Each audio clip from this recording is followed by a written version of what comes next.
Hello बेटा, स्वागत है आपका हमारे चैनल टारगेट प्लस पर। बेटा आपका सबसे प्रिय चैनल होने जा रहा है और आपका चैनल है बेटा टारगेट प्लस पर। आपका स्वागत करता हूं। सबसे पहले मैं अमित पाल और आपके लिए बेटा जो ईवीएस का बैच लेकर आने वाले थे वो ईवीएस की खुशखबरी आपके लिए आ गई है, क्योंकि ईवीएस का जो बैच है काफी बच्चे इसमें बेटा जो ईवीएस के क्वेश्चन सीटेट में आ रहे हैं ना, वो थर्ड क्लास, फोर्थ क्लास और फिफ्थ क्लास से ही आने हैं, बाकी ऊपर का लेवल नहीं आता। ठीक है, तो आपको वो लेवल तो थर्ड और फोर्थ और फिफ्थ का है, लेकिन सोचने का जो मेंटली लेवल है वो एक अध्यापक का है। तो आपको थोड़ा सा ध्यान से सारी चीजों को समझना है, अच्छे से एक एक चीज क्लैरिफाई करेंगे बेटा। जो भी बच्चे हमारे चैनल पर नए हैं फिलहाल, वो चैनल को सब्सक्राइब कर लें बेटा, वीडियो को जरूर लाइक कर लें और शेयर कर लें। अगर खूब अच्छा लगे बेटा तो चैनल पर बेल आइकन भी प्रेस कर लेना, ताकि हर एक अपडेट आपको समय समय से मिलता रहे। तो बेटा जो हमारी ईवीएस की क्लास होने वाली है, यानी केंद्रीय शिक्षक पात्रता परीक्षा सीटेट अगस्त 2023 ईवीएस पेपर 1 डे 1 की क्लास आपको मिल रही है। डे 1 की क्लास आपको मिल रही है 30/30 हमारा लक्ष्य होने वाला है। तो जितने भी बेटा बेटी हैं ध्यान से सुन लें, पगलो ध्यान से पढ़ना है, एक एक चीज को एक एक चीज ध्यान से समझनी है। ठीक है, तो मैं इसमें आपको वन लाइनर सारी चीजें बताऊंगा। वन लाइनर हम चलेंगे क्योंकि आपको समय कम है बेटा और 30 डेज में कंप्लीट करना है। तो 30 डेज में इतना कंप्लीट कराना है कि आप जो है सीटेट का बेड़ा पार कर ले अपना। तो बच्चे जो भी हमारे चैनल पर है वो एक बार फिर से स्वागत है सबका। आपका अपना चैनल टारगेट प्लस पर मैं दोबारा से आपका स्वागत करता हूं, अगेन स्वागत करता हूं। और अच्छे से आपको लगना है, बढ़िया से मेहनत करनी है। चलिए देखते हैं आज का पहला क्वेश्चन क्या होने वाला है। निम्न में से कौन अंतरराष्ट्रीय ख्याति प्राप्त वेट लिफ्टर है? क्वेश्चन को ध्यान से सुन लेना, क्वेश्चन को ध्यान से समझ लेना, और ये आपकी रिस्पॉन्सिबिलिटी बनती है बेटा। क्लास के अंदर जो भी चीज बताई जा रही है वो आपके लिए आपके हित की होगी। कई बार आपको लग सकता है क्वेश्चन बड़ा सिंपल सा है, लेकिन बेटा क्वेश्चन सिंपल नहीं है। क्वेश्चन का लेवल ही हमारा थर्ड फोर्थ फिफ्थ का है, हम उससे ऊपर नहीं जा सकते, उससे ऊपर पढ़ाने का कोई लाभ भी नहीं होने वाला। क्योंकि आप जो सीटेट के अभ्यर्थी जितने भी आवेदन किए हैं, 4.5 लाख के आसपास फॉर्म बेटा गए हैं, 4.5 लाख बच्चे आवेदन, तो सबके सब तो पेपर देने नहीं जाने वाले। ठीक है ना, 50-60 हजार बच्चे तो फिर भी रुक जाने हैं, तो लगभग 4 लाख बच्चे भी अगर पेपर देने गए हैं तो उसमें आपको कितना फाइट करना है वो आप समझिए। और वो फाइट कौन करेगा बेटा? वो पगलो वही करेगा जो मेहनत करेगा। आप मेहनत करिए, अच्छे से समझिएगा इस चीज को। ठीक है, तो अंतरराष्ट्रीय ख्याति प्राप्त वेट लिफ्टर कौन है आपके बेटा? मैं आपको बता दूं, ध्यान रखना आपको, कर्णम मल्लेश्वरी। ठीक है, कर्णम मल्लेश्वरी, ये आपको ध्यान रखना है कि जो आपका वेट लिफ्टर है बेटा वो कौन है? वो कर्णम मल्लेश्वरी है। अब नेक्स्ट क्वेश्चन आपका आ जाता है बेटा रेगिस्तानी ओक। रेगिस्तानी ओक ये बेटा एक पेड़ होता है। ये क्या होता है बेटा? एक पेड़ होता है। ये कहाँ पाया जाता है? अब उसमें आपको बहुत सारे ऑप्शन मिलेंगे, प्लस रेगिस्तान में मिलेगा, रेगिस्तान में मिलेगा। और मेरे जो लाडले बेटा है ना, जितने भी हैं ये सारे के सारे, वो सब रेगिस्तान पर टिक लगाएंगे। और बेटा तुम रेगिस्तान पे लगाओ, तुम्हारे कान के नीचे मारूंगा ना, सही हो जाओगे। ठीक है ना, समझ रहे हो ना? तो रेगिस्तानी ओक कहाँ होता है बेटा? रेगिस्तानी ओक मैं बता देता हूँ, ये होता है आपका ऑस्ट्रेलिया में होता है बेटा।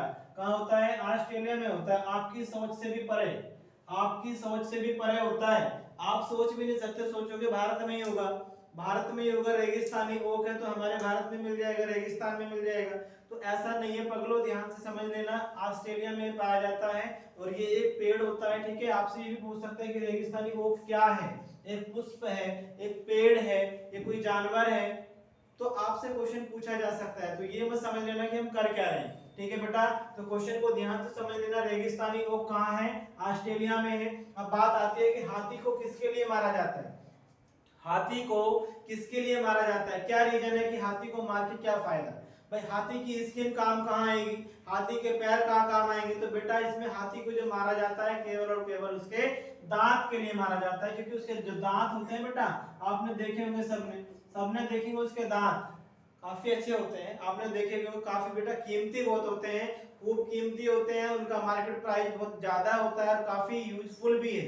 हाथी के दांत काफी यूजफुल होते हैं, इसलिए हाथी को मारने का लक्ष्य केवल एक ही है कि उसके दांत ले लिए जाएं। ठीक है, दूसरा क्वेश्चन इसमें बेटा सेम ही आता है। नेक्स्ट आता है, भारत की आजादी से पहले महात्मा गांधी ने जिस दांडी के समुद्र तट तक अपनी यात्रा की थी वह भारत के किस राज्य में थी? पगलो ये क्वेश्चन तो तुम्हें आता होगा, ये क्वेश्चन तो तुम्हें आता होगा, ये आपने पढ़ा भी है, ये आपने पढ़ा भी है, फिफ्थ में, सिक्स्थ में, सेवंथ में ही पढ़ा होगा। और मोस्ट ऑफ तो ये फोर्थ क्लास में भी अब आ गया है, गांधी जी की दांडी यात्रा फोर्थ में भी है। तो पगलो आपने सुना होगा, नहीं सुना होगा तो सुन लो। भारत की आजादी से पहले महात्मा गांधी ने जिस दांडी के समुद्र तट तक अपनी यात्रा की थी वो भारत के किस राज्य में था? याद है? साबरमती तट याद है? नहीं याद है? याद कर लो बेटा, साबरमती तट कहाँ पर है? गुजरात में है। कहाँ पर है? गुजरात में। तो आपको ध्यान रखना है ये कहाँ पर है? गुजरात में है। तो वो गुजरात आपका राज्य है भारत का।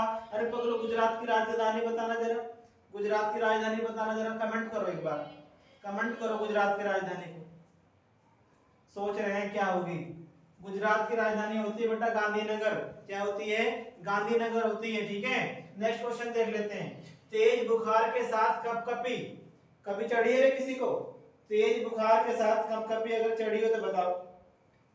चढ़ी होगी पानी में जब भीगे होंगे, पता चल गया होगा उस दिन कि हाँ मम्मी ने लगाए होंगे लपेटे तुम्हारे कान पे दबा दबा के।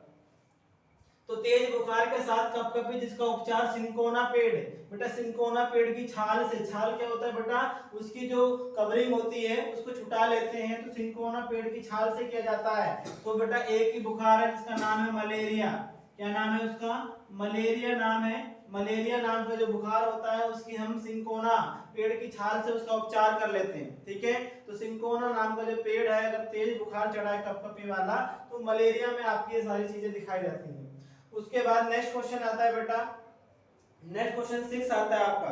देखिएगा यहाँ पे, चेराओ नाच, चेराओ नाच के लोग कहाँ करते हैं? यानी जो चेराओ नाम का डांस है वो कहाँ होता है, कहाँ पर होता है, किस तरीके का होता है? तो आपको ध्यान रखना है, क्योंकि मैं आपको जो क्वेश्चन करा रहा हूँ ना बेटा, बहुत ही शानदार टॉपिक से, बहुत ही शानदार शानदार क्वेश्चन है, एक से आपके माइंड में भी नहीं होगा। चेराओ नाच कहाँ पर होता है बताओ? आपने सारे सुने होंगे, कथकली सुना होगा, भरतनाट्यम सुना होगा, लेकिन ये बताओ चेराव कहाँ पर है? चेराव कहाँ पर है? सोचो जरा, माइंड लगाया करो। तो चेराव नाच जो होता है बेटा वो हमारा मिजोरम में होता है। कहाँ होता है? मिजोरम में होता है। मिजोरम। पगलो मिजोरम की राजधानी बताइए, मिजोरम की राजधानी बताओ। मिजोरम की राजधानी क्या होती है बताओ जल्दी, कमेंट करना, कमेंट करना इसकी राजधानी को। ठीक है, अब देखो नेक्स्ट क्वेश्चन देख लेते हैं। तमिलनाडु के निकटवर्ती राज्य, क्वेश्चन नंबर 7 हमारा चल रहा है। तमिलनाडु के निकटवर्ती राज्य कौन कौन से हैं? पता है? मैप देखा है कभी? मैप देखा हो तो आपको पता चल जाएगा कि तमिलनाडु के निकटवर्ती राज्य कौन कौन से हैं। मैं बता देता हूं बेटा, मैप को ध्यान से देख लेना। तो तमिलनाडु के निकटवर्ती राज्य हैं आपके, केरल है बेटा, आंध्र प्रदेश है और कर्नाटक है। समझ रहे हो पगलो? तो तमिलनाडु दक्षिण में है।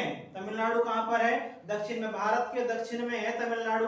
सबसे नीचे क्या है बेटा? कन्याकुमारी। और उत्तर में कौन सा है पगलो बताइए जरा, उत्तर में कौन सा है? उत्तर में आपका जम्मू कश्मीर। ठीक है ना। पूर्व में क्या है बेटा आपका? अरुणाचल प्रदेश। और पश्चिम में कौन सा है आपका? गुजरात। ठीक है ना, समझ लेना ध्यान से, हर चीज को समझ लेना, अच्छे से समझ लेना। ठीक है, तो तमिलनाडु के निकटवर्ती राज्य कौन कौन से हैं? केरल, आंध्र प्रदेश, कर्नाटक। आपसे एमसीक्यू टाइप में क्वेश्चन पूछा जाएगा तो आपको बता देना है। अब नेक्स्ट आता है, नेक्स्ट क्वेश्चन आता है, कौन सा पक्षी बेटा, कौन सा पक्षी झटके से अपनी गर्दन को, ठीक है, घुमा सकता है, पीछे घुमा सकता है, आगे पीछे कर सकता है? वो कौन सा पक्षी है? कौन सा पक्षी ऐसा है बेटा जो झटके से अपनी गर्दन को आगे पीछे घुमा सकता है? अरे तुम काय को पक्षी बन गए? अपनी गर्दन घुमा कर देख लो पहले बेटा, वो कौन सा पक्षी है? अब आपके दिमाग में तुरंत माइंड में हिट करेगा कि उल्लू हो सकता है जी। और उल्लू तो तुम हो ही बेटा, जितने भी हो ना तुम उल्लू ही हो, क्योंकि तुम उल्लू की बात ज्यादा समझ रहे हो। उल्लू नहीं होता बेटा, होता क्या है आपका? कौन सा पक्षी अपनी गर्दन को झटके से आगे पीछे करता है? वो है आपका मैना। ठीक है, मैना कौन होती है बेटा? अरे कौन होती है मैना? तोता का फीमेल क्या है?